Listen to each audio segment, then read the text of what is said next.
오늘 말씀은 예수님이 자기 자신을 가리켜서 나는 세상의 빛이다. 이 말씀이 오늘 이제 말씀의 내용입니다.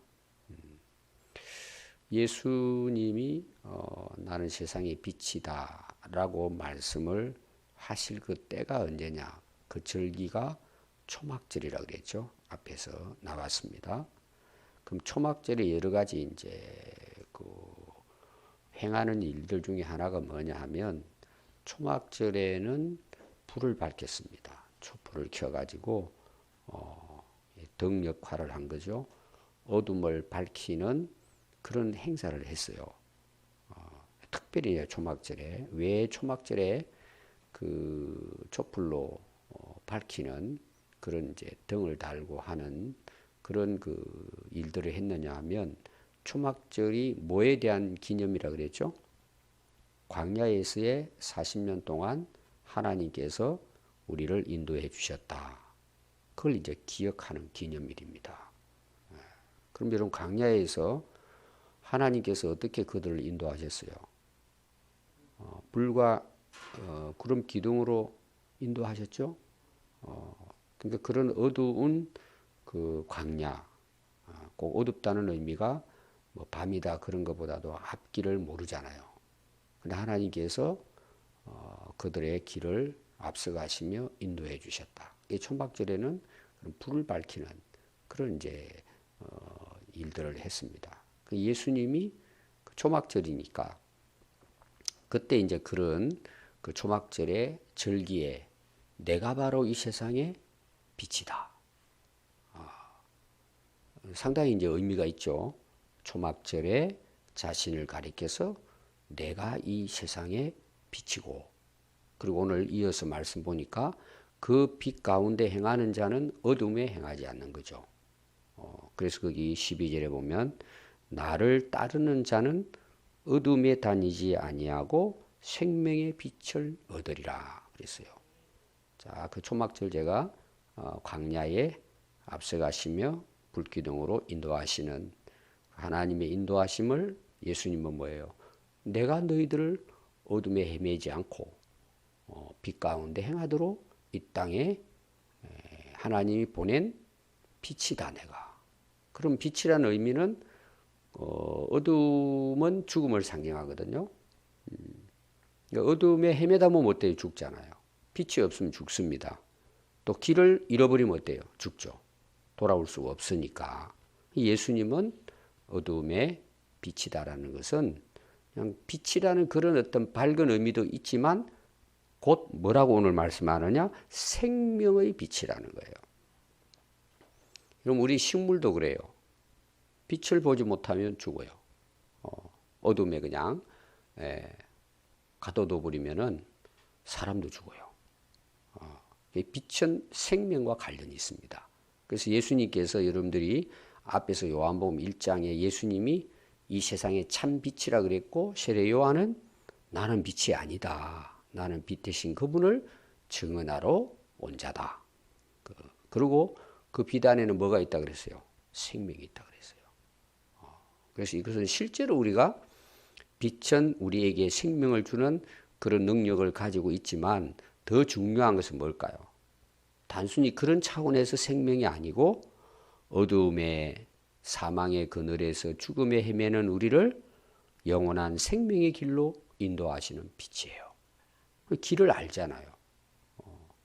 그래서 예수님은 이 땅에 우리에게 빛으로 오시고 그 빛 가운데 행하는 자는 뭐예요? 생명을 얻게 된다. 예수님은 앞에서 자기 자신을 생명의 떡이라고도 하고 오늘 여기에서는 나는 세상의 빛이다. 이렇게 자기를 이제 증거를 했습니다. 그럼 이 세상에 여러분 나는 빛이다. 진짜 빛된 사람이 누가 있을까요? 아무도 없어요. 예수님 뿐이에요. 그러니까 지금 바리새인들이 또 뭐예요? 책을 잡잖아요. 죽이려고. 그래서 13절에 바리새인들이 이르되 내가 너를 위하여 증언하니 내 증언은 참되지 아니하도다. 자, 증언은 자기가 하면 안 되죠. 앞에서도 나왔습니다. 증언은 누가 해야 돼요? 다른 사람이 해야 돼요. 야, 이 사람은 진짜 메시아다, 빛이다. 그러면 예수님에 대해서 다른 사람이 증언 쓸 수 있어요, 없어요? 예수님에 대해서 증언할 수 있는 사람이 이 세상에 있어요? 아무도 없잖아요. 어떻게 예수님을 증언해요? 하늘에서 오신 분인데. 인간들은 어둠에 있고 예수님은 빛으로 오셨는데 누가 빛 대신 예수님을 증언할 수 있어요? 증언할 수가 없어요. 누가 증언을 하겠어요? 예수님은 메시아라는 사실을. 물론 예수님이 행하신 것을 보고 예수님은 메시아다 말은 할 수 있지만 실제로 예수님에 대한 실체를 하늘에서 오셨다 그러는데 하늘에서 오셨는지 안 오셨는지 누가 거기에 대해서 여러분 증언은 본자들이잖아요. 예수님 거기서 오신 것을 누가 봤냐 말이에요. 아무도 본 적 없다 이거죠. 예수님의 의도는 나는 내가 증인이다. 자, 앞에 나오는 말씀하고 관련한 뭐예요? 빛은 그 자체로 뭐예요? 빛을 인정하잖아요. 물어볼 필요가 없잖아요. 지금 여러분이 어두운 우리가 실내에 있다가 등이 켜지니까 어때요? 환히 보이죠? 근데 이 빛이 보이면 등이잖아요. 누가 증언을 써가지고 그걸 증언을 해야 등이라고 말할 수 있어요? 빛 자체가 등이라는 걸 보여주는 거예요.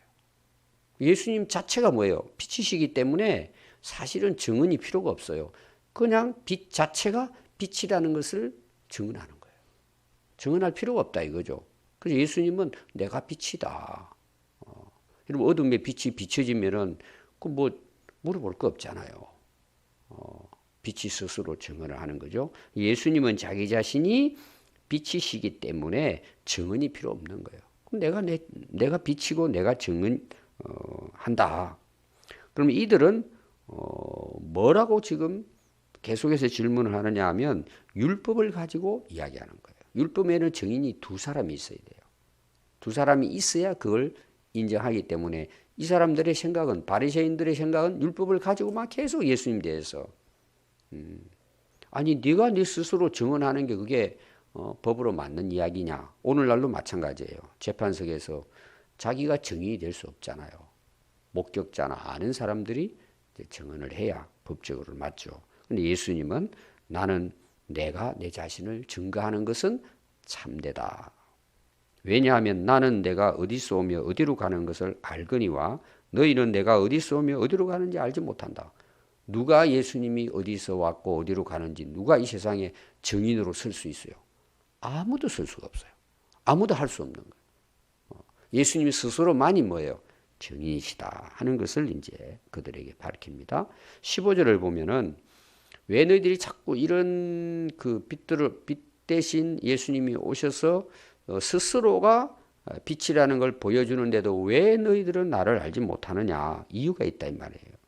15절에 보니까 너희는 육체를 따라 판단하나 나는 아무도 판단하지 아니하노라. 자, 육체를 따라 판단해요. 이거는 다른 말로 말하면 외모로 그런 뜻이에요. 이 육을 육. 우리 몸이 보이잖아요. 외모죠, 외모.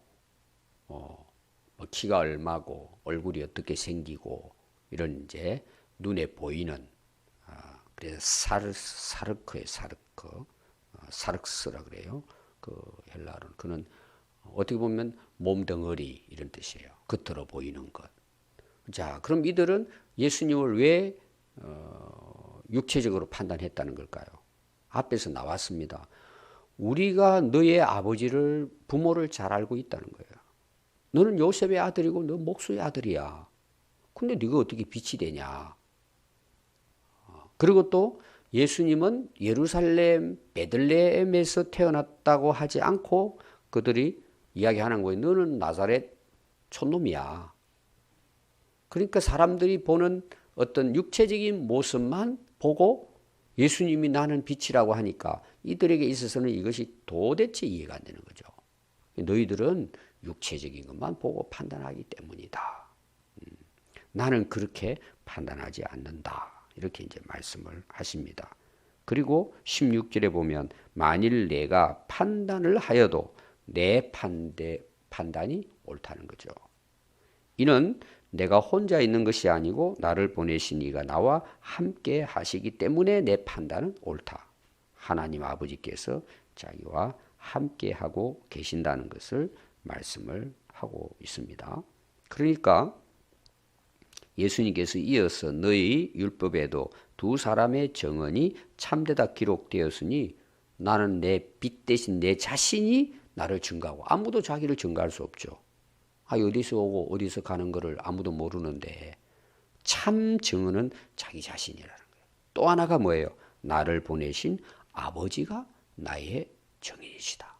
자, 앞에서 예수님이 계속 요한이 강조하는 게 뭐예요? 하나님이 보내셨다는 내용이에요. 그리고 위로부터 오시고 또 어떻게 나중에 위로부터 올라가신다는 거예요. 그러니까 내 자신이 빛으로 오셨다는 것은 빛된 내 자신이 증인이고 나를 보내신 아버지 하나님이 나의 증인이라는 거예요. 그럼 증인이 둘이지 않느냐? 이렇게 이제 예수님께서 말씀을 하셨습니다. 자, 우리가 이제 이들이 가지고 있는 율법에 대한 생각을 한번 해 보면, 자, 율법에는 누가 이제 범죄를 하고 나왔어요. 그럼 이 사람이 진짜 잘못했느냐 안 했느냐? 두 사람의 증인이 있으면 풀려나요. 그럼 여러분 보십시오. 바리새인들입니다. 바리새인들은 분리주의자들이란 말이에요. 자기들 옳다고 율법은 가지고 이렇게 해요. 증인 둘만 있으면 뭐예요? 이 사람이 진짜 그 죄인인지 아닌지 상관없이 풀어줄 수도 있어요. 무슨 말인지 이해가 되죠? 거짓 증인을 둘 세우면은 법정에 벗어날 수 있어요. 또 이 사람 죄가 없는데 죄인으로 만들 수 있어요. 지금 예수님을 죽이기 위해서 이들은 혈안이 돼 있잖아요. 거짓말로 예수님을 잡으려고 하고 나중에 뭐예요? 십자가에 못 박는 것도 뭐예요? 빌라도도 그렇고 알면서 속여가지고 뭐예요? 거짓으로 예수님 죽이잖아요. 십자가에 못 박아 죽입니다. 자, 오늘날 법정도 보십시오. 저 사람 죄를 지었어요. 근데 법정 싸움을 하잖아요. 뭘 가지고 싸움을 해요? 증거를 가지고 싸움을 해요. 문서적인 것도 있지만 또 사람을 통해 가지고 싸웁니다. 지금도 법정에서 얼마든지 죄인이 죄에서 무죄 판결 받을 수 있어요. 변호사를 잘 좀 능력 있는 전에 판사를 하고 좀 힘이 있었던 사람, 변호사를 앞에 세우고 돈 많이 들이면 죄가 있는데도 불구하고 무죄로 석방될 수 있어요. 지금도 마찬가지예요. 이건 우리나라뿐만 아니라 세계적으로 인간의 법정이 그래요. 죄 없는 사람도 감옥에 넣을 수 있어요. 거짓된 증인을 조작해서 만들어가지고 얼마든지 그게 가능해요. 지금도. 여러분 재판 안 받아보셔서 모르실 거예요. 실제로 재판의 과정에 가면은 돈 싸움이고 사람 싸움이에요. 권력 싸움입니다. 그거는 이제 진짜 권력을 가지고 또 재력을 가지고 있는 사람들의 모습이에요. 우리 같은 사람은 뭐 아무것도 할 수가 없죠. 그러면 그들이 말하는 증인 둘만 있으면 된다. 그럼 참이 된다는 것은 자기들 마음대로 할 수 있어요. 자기들이 권력 갖고 있잖아요. 정치적인 권력도 가지고 있고 종교적인 권력도 이 바리새인들은 가지고 있단 말이에요. 얼마든지 그렇게 해서. 그래서 예수님도 부활하셨음에도 불구하고 그들이 돈을 주고 뇌물을 가지고 너희들 못 봤다고 해라. 훔쳐갔다고 해라. 다 그렇게 짜가지고 하잖아요. 성경 내용에도 그런 게 나와요. 그 당시도 얼마든지 그렇게 할 수 있어요. 오히려 예수님의 지금 말씀은 너희들은 법정에 두 증인만 있으면 그것이 옳다고 이야기하는데 나는 내 자신이 빛이라는 거예요. 증명할 필요가 없다는 내용이에요. 그리고 나를 보내신 아버지 하나님이 나의 증인이라는 거예요. 확실하다는 거죠, 이거는. 아니, 하나님이 속이겠어요? 빛 자체가 빛인데 뭐 속일 것도 없어요. 확실하다는 내용이에요. 예수님 빛이라는 것을. 그걸 지금 이 율법을 가지고 이야기하는 이들을 향해서 예수님께서 말씀을 하십니다. 특별히 하나님께서 정의이 되셨다. 그건 여러 가지 이제 우리가 앞에서 볼 수 있습니다. 특별히 이제 예수님이 세례 받을 때 뭐예요? 하늘의 음성이 들리죠. 너는 내 사랑하는 아들 기뻐하는 자라고. 또 또 성령께서 비둘기같이 임하시죠. 예수님 메시아인 것을 많은 사람 보는 앞에서 하나님께서 직접 보여주셨죠. 또 많은 이적과 기사를 통해서 뭐예요? 아, 저거는 하나님만이 할 수 있는 일들을 예수님을 통해서 하나님이 하시잖아요. 역사를 이루십니다. 내가 한 것이 아니고 하나님께서 하셨다. 이렇게 예수님께서 강조를 하셨습니다. 자, 그러니까 이들이 또 뭐라고 이야기하느냐 하면은 19절에 보니까 이에 그들이 묻되 내 아버지가 그럼 어디 있냐? 정인을 하셨다면 내 아버지가 어디 계시냐? 이렇게 물어봅니다. 그래서 거기에 대해서 이제 예수님께서 또 답변을 하시죠. 너희는 나를 알지 못하고. 자, 지금 예수님을 인정하지 않죠? 빛으로 오신 예수님을 하나님의 아들로 인정하지 않습니다. 그러니까 뭐예요? 내 아버지도 알지 못하는도다. 나를 너희들이 알았더라면 내 아버지도 알았으리라 그랬어요. 이게 이제 마지막 오늘 이 답변에 예수님이 하신 말씀입니다. 자, 1장 18절에도 보면은 하나님을 본 사람은 없으되 아버지와 함께 하나님과 함께한 독생하신 나를 알았다면은 그 하나님께서 나를 보내신 것을 너희도 알게 됐을 것이다. 나를 본 사람이 없으되 하나님과 함께하신 예수님을 통해서 하나님은 그 자신을 드러내 보여주셨다는 것입니다. 또 요한복음 14장 7절에 보면 나를 알았더라면 내 아버지도 너희들이 알았을 것이다. 예수님의 강조가 뭐예요? 하나님 아버지께서 자기를 보냈기 때문에 지금 자기가 여기 있다는 거예요. 너희들이 나를 바로 알았다면 뭐예요? 하나님이 나를 메시아로 보냈다는 것을 너희들이 하나님에서 알게 됐을 거라는 거예요. 예수님 자신이 뭐예요? 하나님을 나타낸다는 내용이에요. 그런데 그 예수님을 인정하지 않아요. 그럼 그들은 하나님을 인정하지 않는 거예요. 우리가 예수님을 믿는다고 했을 때 우리는 두 가지를 믿는 거예요. 예수님이 하나님의 아들이신 걸 믿는다는 거예요. 하나님 보낸 자로 믿는 거예요. 그 말은 또 누구를 믿는다는 거예요? 그 예수님을 보내신 하나님을 믿는다는 내용이에요. 두 가지 다 내용이에요. 우리가 이제 주로 뭐 예수 믿습니다. 또 어떤 경우는 뭘 믿어요? 주님을 믿습니다. 또 우리가 하나님을 믿습니다. 뭐 성령님을 믿습니다. 다 그러잖아요. 삼위일체 하나님 우리가 믿습니다. 일체잖아요. 예수님 믿는 사람은 하나님 믿는 거예요. 근데 한번 보세요. 하나님은 믿는다 그러는데 예수님은 안 믿어요. 그게 유대인들이란 말이에요. 그 왜 그래요? 사실은 하나님을 모르는 거예요. 자기를 알았다면 하나님을 알았을 것이고 너희들이 진짜 하나님을 알았다면 다 내가 하나님의 아들로 하나님 보내신 것을 너희들이 알았을 것이다. 결론은 뭐예요? 너희들이 나를 빛으로 인정하고 믿지 않는 것은 너희들은 하나님을 모르는 거야.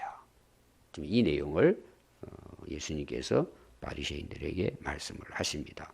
근데 재미있는 것은 20절의 마지막 보니까 이 말씀을 예수님이 하시는데 어디서 하시느냐? 성전의 헌금함 앞에서 이 말씀을 전하고 있다.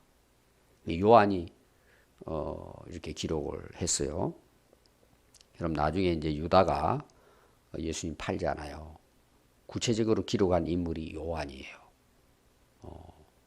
나중에 이제 뒤에 가면은 예수님 팔 때 이제 유다에 대한 내용이 나옵니다. 자, 헌금함 앞에서 예수님이 이 말씀을 가르치셨다. 왜 이걸 여러분 요한이 기록했을 것 같아요? 지금 이 말씀을 바리새인도 있고 지금 초막절인데 헌금함 앞에서 예수님이 이 말씀을 전하고 있다. 그리고 그 별 의미가 없을 텐데 그걸 왜 여기서 기록했을까라는 거예요. 성경은 다 이유가 있어서 기록을 하는 거예요. 여러 가지 우리가 생각할 수 있지만 지금 이때가 뭐라 그랬죠? 초막절이죠. 초막절에는 사람들이 오면서 헌금을 한 거예요. 그럼 이 헌금통이 몇 개나 있으나 13개를 준비를 했대요. 성전에 이렇게 돌아오는 그 들어오는 이렇게 입구래가 사람들이 왕래하고 오는 곳에다가 헌금함을 놓은 거예요. 그럼 예수님께서 우리가 말씀을 전할 때는 사람들이 많이 오는 그 위치에 서셔서 말씀을 전했다는 거예요. 많은 사람들이 모여들어서 들을 수 있도록. 그럼 이제 하나님 앞에 헌금하러 다 거기는 거쳐가야 되잖아요. 거기에서 예수님께서 말씀을 전하면 뭐 효과가 있겠죠. 많은 사람이 들을 수가 있으니까. 일반적으로는 그렇게 이제 이 부분을 해석을 합니다. 근데 문제는 뭐죠? 이렇게 바리새인들이 예수님에 대해서 질문하고 예수님은 어떻게 보면 거짓된 증언을 하고 있다. 이렇게 보는데 성전 안에서 전하는 예수님에 대해서 그들은 막지 못하는 거예요. 붙잡아 가야 되잖아요. 나중에 예수님이 그 가룟 유다하고 예수님을 붙들고 왔을 때 이런 이야기를 해요. 내가 전에 성전에서 왜 말씀 전할 때 그때 너희들 나 잡아가지 이런 이제 말씀을 하잖아요. 이유가 있다고 지금 요한은 기록을 한 거예요. 그 이유가 뭐죠? 그의 때가 아직 이르지 아니하기 때문에 예수님 죽이려고 성전에 있는 말씀을 전하고 있는데 당장 잡아 넣어서 죽이면 되잖아요. 근데 그렇게 못하는 거예요. 이 요한은 기록하기를 그렇게 성전 안에까지 들어와서 내 자신이 빛이라고 하고 바리새인들은 예수님을 잡아 죽이려고 흠을 잡으려고 하는데 증인도 없이 자기가 빛이라고 한다면 당장 잡아가지고 뭐 재판을 넘기든지 감옥에 집어넣어 죽이든지 해야 되는데 못했다 이 말이에요. 여러 가지 이유가 있겠지만 그 확실한 이제 이유는 뭐예요? 예수님이 돌아가실 때가 하나님께서 아니시기 때문에 아무도 예수님을 손대지 못한 거예요. 때에 대해서 말씀을 하고 있습니다. 여러분 하나님의 역사는 하나님의 때에 이루어집니다. 모든 역사 그래요. 하나님께서 인류를 구원하시고 예수님을 보내실 때도 하나님이 정하신 거예요. 다시 오실 때도 뭐예요? 여러분 사도행 1장에 나옵니다. 어느 때입니까? 물어보잖아요. 제자들이 나도 모른다. 아버지만 아시느니라. 이런 말씀 기록하고 있죠. 그럼 이제 결론을 봅시다. 오늘 두 가지로 제가 말씀드리고 싶어요. 우리가 진짜 예수님을 빛으로 믿느냐, 예수님을 우리가 어떤 분으로 알고 있느냐 이게 중요해요. 특히 여러분들 요한복음 제가 1장부터 이야기했습니다. 요한은 예수님을 하나님으로 증거하고 있어요. 이게 이제 요한복음의 강조점입니다. 그리고 예수님은 이 땅에 생명의 빛으로 오신 분이다. 이게 이제 계속되는 그 요한복음의 특징이에요. 예수님이 우리에게 생명의 주가 되신다. 그럼 우리가 이 예수님에 대해서 내가 정말 성경에서 말하는 예수님으로 내가 인정하고 믿느냐는 문제예요. 오늘 우리의 믿음이 근거가 어디에 있냐 이 말이에요. 우리 믿음이 흔들리고 환경에 따라서 자꾸 변질되는 이유가 뭐냐? 근거가 너무 미약한 거예요.